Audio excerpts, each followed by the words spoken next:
So I'm going to do some wiring now. The wiring has to go in pretty much before the insulation. So what I'm doing is I'm just running the wires around where I have some kind of extra light. Maybe there's going to have 3 or 4 lights together. I just put a bite in it and just gaffer tape it up. I'm just gaffer taping it on to the ceiling.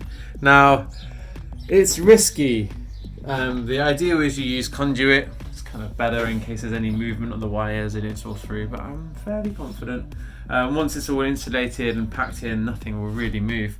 But if I don't use conduit and I put all my cladding on and I want to change something, that's a real problem. So if you're not sure, use conduit, because you can always pull stuff through or put a longer wire in or add another wire usually.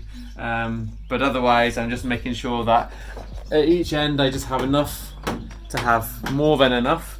A bite for where there's an extra light or a switch or something I was going to have on the line, and long enough basically to reach wherever my electronics box is going to be. I'm not quite sure, I think it's basically going to be here.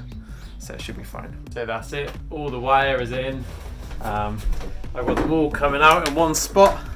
I just cable them to tape them together just to make it easy to handle. And it all goes up and it spreads across the van. We've got lights, another light. This is for the powered fan. This one going all the way around is 2 more side lights. Did like the side lights in the last fan I did. This is 4 lights. This is a kitchen fan. This is a kitchen light. And anything else is kind of like in cupboards or around. So it's more going to be built in later. So this is the electric's done. So my battery has arrived and it's a beast. It's a 260 amp hour AGM battery and it's absolutely ideal for fully off-grid use, not connecting to hookup. I'm not putting a hookup in this van because I put it in last time and I never used it. So I bought this through Alpha Batteries. They're a great company, they're really knowledgeable. Basically you can talk to them about what your requirements are and they'll suggest the battery that you need. So I'm just building something in here just to keep the battery off the ground and away from this little gas pipe running back here. One thing you've got to think about when you're building in your battery is, especially if you don't have a bulkhead, is if you crash, now you have something which weighs 30 or 40 kilos, where's that going to go and how are you going to control that? So the best way is to really build something in structurally that supports it. In this van I'm less concerned because if we had a crash we've still got our bulkhead in and it's got to rip through the entire kitchen cabinet before it's a problem. So I'm not too worried about it, but I still will build it in and make sure it's really secure. But you've got to think, it's a heavy lump. If it's sitting somewhere and it could rip out, and you've got to imagine a crash, if you crash your van head onto something, now that battery is going the same speed as your van was, and it will continue going that speed, and if it's just held with some flimsy piece of wood, it's just going to tear out of there. So now it's time to do the electronic wiring on the main board. Now, a few things which are going on here. First, I've got this huge battery in here. We'll be connecting out some really fat cables to the front. But this is the inverter. It's an absolute beast. It's 2000 watts. You can pretty much power anything if it's a bit unnecessary, but I've got it on a bit of a deal. So this will basically connect to the battery and give me 240 volt or full power, like house power. And this is a remote monitor. It's totally unnecessary, but it's kind of cool to have. So with this solar charge controller DC-DC charger, the solar panel will go into this and then it will take that out and charge the battery with it. My main line for my battery will come from my battery into my fuse box. Into my fuse box it will go into the switch based appliances, so I've got a bunch of switches here, and it will go into this, into the switch, out of the switch, back in here, and then out to my appliances, which will come out of the bottom and go to all the different things which have been wired into my van. To do electric, it's kind of useful to have some beefy chompers, small cutters, and obviously a screwdriver. I'm using the wire. Now this is just what I got from the local hardware store. You can get better wire. This is a bit fat. So for most of the wiring in here, for anything heavier like a fridge, I've been using like 2.5mm, but lights and LEDs, 1.5mm is pretty fine. So with this wire, basically what I'm going to do for this board, I'm just going to strip it out. Basically because I don't need the big fat white cable for anything on the board, so it's kind of just annoying in the way.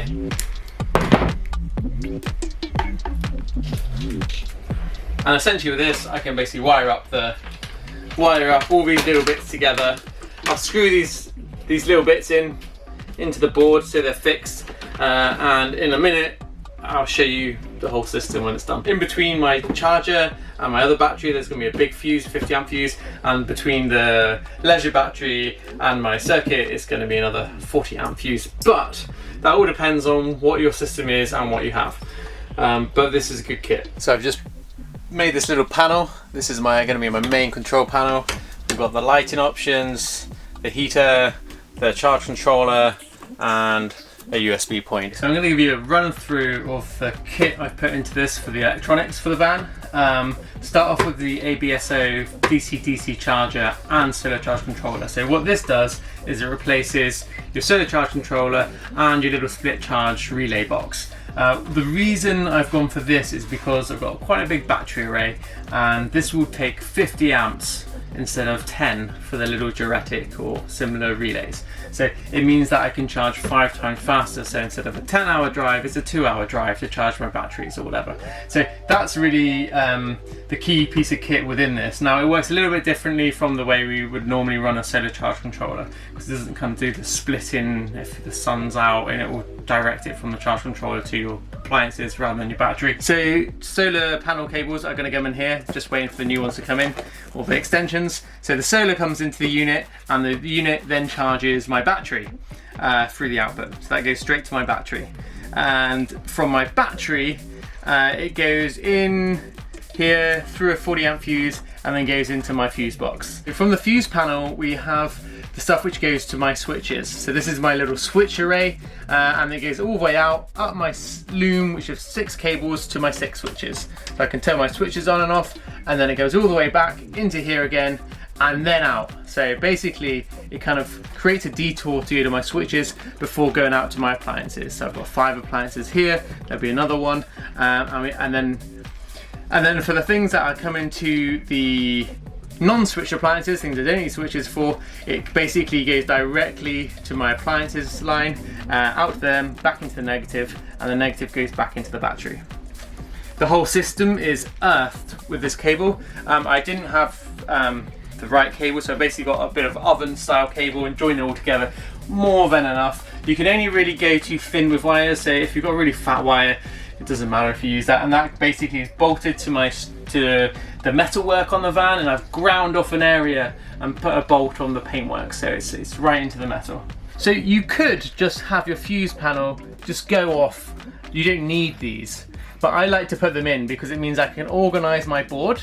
I can place it there, then I can connect everything up to it and change them, rather than messing around with all these little tiny knobs. It just makes it a little bit easier to manage. So when you are setting up your wiring, it's actually really important to give yourself enough cable at the end. Just give yourself an extra meter or something, because it means what I've been able to do here, I've been able to do all my board, I can fix my board in all the way up here when it's comfortable, not my head down a hole. And now I can basically lift it. I did measure it, so hopefully it will slide in. And I can get it in the hole and basically put it into a position where I can kind of like get it in and put it on my frame. It just gives me the opportunity to basically work in an easier way. So I've got this frame in here. I need to fix the frame in, but I just waited till I could basically see how it's gonna look. But there we are, that's my kit installed.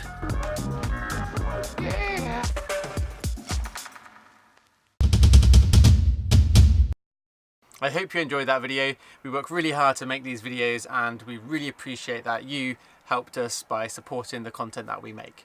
Don't forget that in the description there are a bunch of links for all the parts which we mentioned in this video, and check them out, and it will just make your life a little bit easier when you're searching for things to use for your van. Best of luck for the rest of your conversion. I can't wait to see you guys on the road.